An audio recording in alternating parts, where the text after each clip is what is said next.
आज की रेसिपी बहुत ही ज़बरदस्त और बड़ी ही कमाल की है। इतने कमाल के आज हमने समोसे बनाए हैं कि जब आप इसे खाएंगे तो आपका दिल खुश हो जाएगा। और लुक इतना ज़बरदस्त है कि बच्चे तो भाग भाग कर आएंगे। बड़ी ही ज़बरदस्त सी रेसिपी है। चले जी, ज़्यादा वेट नहीं कर रहे थे और अपने किचन में जाकर इस रेसिपी को हम स्टार्ट कर लेते हैं।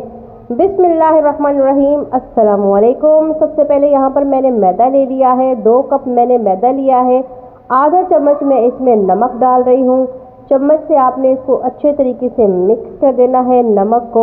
इसके बाद हम इसमें शामिल करेंगे कुकिंग ऑयल।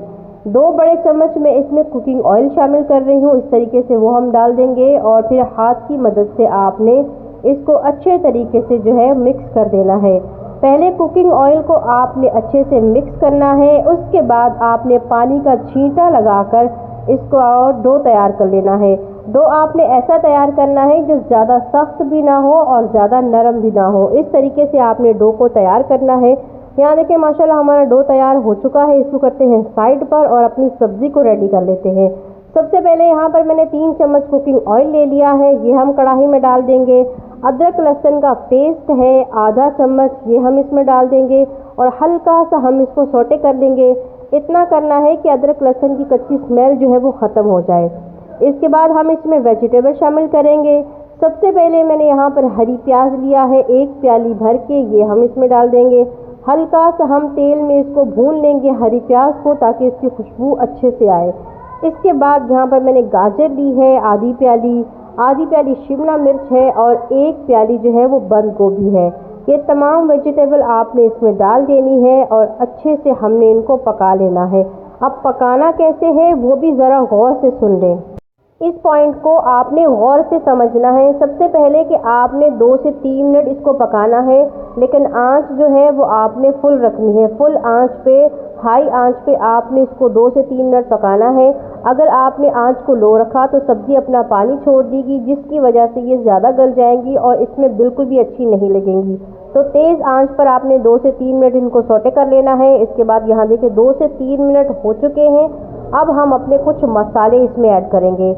मसाले हम क्या ऐड करेंगे? सबसे पहले यहाँ पर देखिए मैंने ले लिया है चाट का मसाला, आधा चम्मच जो है वो चाट मसाला है। इसके बाद आधा चम्मच मैंने यहाँ पर ली है हल्दी, ये हम इसमें ऐड कर देंगे।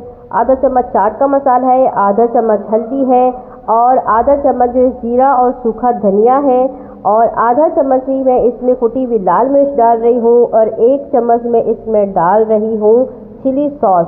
उसके बाद सोया सॉस मैंने लिया है, 1 चम्मच भर के सोया सॉस है और 1 चम्मच भर के ही इसमें चिली सॉस है। ये सारे मसाले हम इसमें ऐड कर देंगे। और यहाँ पर आपको एक बात बताऊँ, आप नमक और मिर्च अपने हिसाब से डाल सकते हैं। मैंने यहाँ पर लाइट सा नमक डाला है क्योंकि सोया सॉस में भी और चाट मसाले में भी नमक होता है, तो मैं इसमें हल्का सा नमक डाल रही हूँ। नमक और लाल मिर्च जो है वो आप अपने हिसाब से डाल सकते हैं। आपको जितना तीखा पसंद है आप उस हिसाब से इसमें मिर्ची वगैरह ऐड कर सकते हैं। ठीक हो गया। 2 से 3 मिनट हमने इनको अच्छे तरीके से पका लेना है। ये पक चुका है, इसको ठंडा करते हैं और साइड पे कर लेते हैं। यहाँ पर देखिए हमारा आटा जो है, बैटर जो है वो रेडी हो चुका है। इसके हम पेड़े बना लेंगे। 2 कप मैंने मैदा लिया था, तो 2 कप से हम 4 जो है वो पेड़े बनाएंगे। इस तरीके से 1, 2 और 3 और 4, ये देखिए इस तरीके से मैंने 4 इनके पेड़े बना लिए हैं। और इस तरह से हम इनके 4 पेड़े रेडी कर लेंगे और 1 पेड़ा उठाएंगे और इस तरीके से हम इसको जो है गोलाई में कर लेंगे और हल्का सा आटा डालकर हम इसको फैला लेंगे। अब आपने रोटी कैसे बनानी है, आटे को फैलाना कैसे, कि जैसे आप नॉर्मल घर पे रोटी तैयार करते हैं उस हिसाब से आपने एक रोटी तैयार कर लेनी है। अच्छे तरीके से बेलन से बेल कर पतली सी आपने एक रोटी तैयार कर लेनी है। अच्छे से आपने इनको बेलन से बेलना है और इस रोटी को तैयार करना है। हर चीज़ को आपने गौर से देखना है और किसी भी चीज़ को आपने जो है वो स्किप नहीं करना। ये देखिए माशाल्लाह से रोटी हमारी रेडी हो चुकी है। इस तरीके से आपने एक रोटी तैयार कर लेनी है पतली सी। अब हम क्या करेंगे, इसको हम तवे पर पकाएंगे। अब तवे पे कैसे पकाना है वो भी ज़रा आपने गौर से सुनना है, स्किप नहीं करना। सबसे पहले आपने तवे को अच्छे तरीके से गरम कर लेना है। गरम करने के बाद हम इसमें अपनी रोटी डाल देंगे और रोटी को कितने मिनट पकाना है, मिनट नहीं सेकंड, सिर्फ और सिर्फ 10 सेकंड के लिए हम रोटी को एक साइड से पकाएंगे और 10 से 12 सेकंड के लिए हम रोटी को दूसरी साइड से पकाएंगे। बस ये दोनों साइड से आपने 10-10 सेकंड के लिए इसको पका लेना है। इससे ज़्यादा हमने इसको नहीं पकाना, क्योंकि हम इसको तेल में फ्राई करने वाले हैं। इस तरीके से आपने इसको दोनों तरफ पका लेना है। पका के हम इसको क्या करेंगे, ठंडा करके रेडी कर लेंगे। रोटी जो है वो हमारी पक चुकी है। अब दूसरी तरफ हम अपना मसाला देख लेते हैं। मसाला हमारा ठंडा हो चुका है। अब यहाँ पर इसमें मैं ऐड कर रही हूँ मायोनीज़। आप अपने हिसाब से जितनी चाहें मायोनीज़ वो है ऐड कर सकते हैं, जितना आप लोगों को पसंद है उस हिसाब से आप इसमें मायोनीज़ ऐड कर सकते हैं। यहाँ पर मैंने तकरीबन 4 से 5 चम्मच मायोनीज़ ली थी, ये इसमें डाल दी। इस तरीके से आप भी इसमें डाल दी। 4 से 5 चम्मच मैंने डाली है। आपको जितनी ज़्यादा पसंद है आप उस हिसाब से डाल सकते हैं। उसके बाद यहाँ पर मैंने 3 चम्मच केचप लिया है। केचप जो है वो आपने थोड़ा डालना है, टमाटो केचप लेना है। अब आपने स्पाइसी केचप ऐड नहीं करना, क्योंकि ऑलरेडी हम इसमें काफ़ी मिर्चें ऐड कर चुके हैं, तो इसलिए केचप, टमाटो केचप सादा वाला जो होता है वो आप इसमें ऐड कर सकते हैं। इसके बाद यहाँ देखिए हमारी रोटी जो है वो ठंडी हो चुकी है। ये देखिए इस तरीके से। अब हम क्या करेंगे, यहाँ आपने गौर से देखना है कि रोटी को इस तरीके से आपने फोल्ड कर देना है और इसको इस तरीके से आपने दबाना है। दोनों साइड आपने बराबर पर रखनी है। फिर इस तरीके से आपने रोटी को जो है दबा लेना है। दबाने के बाद हम इसको सीधा करेंगे और जो ये बीच में निशान बन चुका है इसके ऊपर हम इस तरीके से पिज़्ज़ा कटर को चलाएंगे और ये कट जाएगा। अगर आपके पास पिज़्ज़ा कटर नहीं है तो आप यहाँ पर छुरी भी ले सकते हैं। ठीक हो गया। ये देखिए ये कट चुका है, तो इसके 2 हिस्से हो चुके हैं।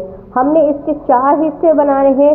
अब 4 हिस्से बनाने के लिए दूसरी 2 हिस्से वाली रोटी को हम ऐसे फोल्ड करेंगे और इस तरीके से हम हल्का सा इसको प्रेस करेंगे, दबाएंगे। दोनों रोटियों को एक साथ करके हम इस तरीके से दबाकर जो है वो रख लेंगे और उसके बाद हम इनको भी कटिंग कर लेंगे। ये देखिए इस तरीके से आपने करना है और फिर यहाँ पर इसको सीधा करते हैं और इसको हम जो है वो कट कर लेते हैं।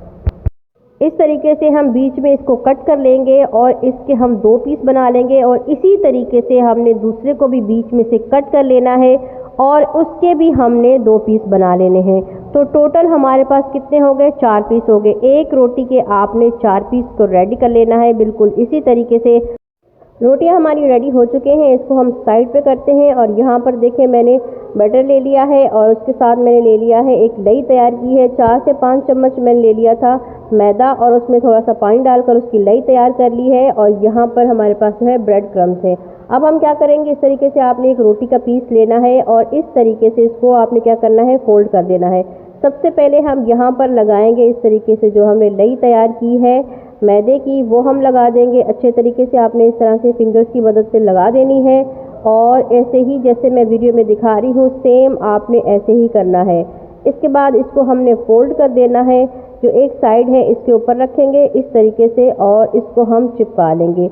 अच्छे तरीके से आपने इसको चिपका लेना है, जैसे मैं आपको वीडियो में दिखाऊं सेम आपने ऐसे ही करना है। गौर से देखना है, उसके बाद इस रेसिपी को आपने बनाना है। इस तरीके से हम इसको अच्छे तरीके से हमने इनको चिपका दिया है। ये देखें माशाल्लाह। अगर यहाँ पर आपको मेरी रेसिपी अच्छी लग रही है तो प्लीज़ चैनल को सब्सक्राइब करें, बेल आइकन को प्रेस करें ताकि नेक्स्ट टाइम ऐसी मज़ेदार रेसिपी जब भी अपलोड करूँ आप सब बहन भाइयों तक पहुँच जाए। इसके बाद इस तरीके से हम बैटर लेंगे और इस कोन में भर देंगे, जैसे कि आइसक्रीम को भरा जाता है बिल्कुल वैसे ही हम इस तरीके से 2 चम्मच बैटर लेंगे और इसमें इस तरीके से इसकी फिलिंग कर लेंगे। अब हमने क्या करना है कि इसकी ऊपर वाली साइड को जो है हम बंद करेंगे। अब वो किस तरीके से करेंगे, यहाँ अपने वीडियो को स्किप नहीं करना और गौर से देखना है। सबसे पहले हमने क्या करना है, जो हमने मैदे की लई तैयार की है उसमें हम इस तरीके से इसको डिप करेंगे और इस तरीके से हम अच्छे तरीके से हमने इसको डिप कर देना है। डिप करने के बाद जो हमने ब्रेड क्रम्स लिए हैं इस तरीके से हम उसमें भी इसको डिप कर देंगे ताकि ये अच्छे तरीके से जो है ऊपर की साइड इसकी बंद हो जाए। माशाल्लाह यहाँ देखिए माशाल्लाह से हमारी कोन जो है वो रेडी हो चुकी है। बिल्कुल सेम आपने इसी तरीके से तमाम कोन्स जो है वो रेडी कर लेनी है और आप इसको 1 महीना फ्रीज़र में स्टोर करके भी रख सकते हैं। ये बिल्कुल भी ख़राब नहीं होती, बिल्कुल सेम ऐसे ही रहेंगी इंशाल्लाह। इसके बाद यहाँ पर देखिए मैंने ऑयल को गर्म कर लिया है और उसमें डाल देंगे हम अपने ये कोन। आंच को आपने बिल्कुल लो रखना है। अगर आप आंच को लो रखेंगे तकरीबन 4 से 5 मिनट इसको लगेंगे पकने में लो आंच पर, तो आपकी जो कोन्स है वो बहुत क्रंची बनेगी। अगर आप तेज़ आंच रखेंगे तो आपकी ये कोन क्रंची नहीं बनेगी। तो आप कोशिश करें कि लो आंच पर 4 से 5 मिनट इनको लगाएं और इनको अच्छे तरीके से जो है वो पका लें। ठीक हो गया। यहाँ देखिए माशाल्लाह इनका कलर जो है वो ब्राउन हो चुका है और ये रेडी हो चुकी है एक साइड से। अब दूसरी साइड से भी पका लेंगे, बिल्कुल ऐसे ही इनका कलर हो जाए माशाल्लाह से। यहाँ देखिए इनका कलर रेडी हो चुका है और ये बिल्कुल पक चुकी है। अब हम इनको उतार लेते हैं। माशाल्लाह माशाल्लाह रेसिपी हमारी रेडी हो चुकी है। आपने इनको ज़रूर ट्राई करना है, इंशाल्लाह ये आपको बहुत ही पसंद आएगी। बहुत ही मज़ेदार बनती है और लुक भी इसका बहुत ही ज़्यादा खूबसूरत है। उम्मीद करती हूँ कि आज की रेसिपी आपको पसंद आई होगी। अगर पसंद आई है तो अपने प्यारों के साथ शेयर करें।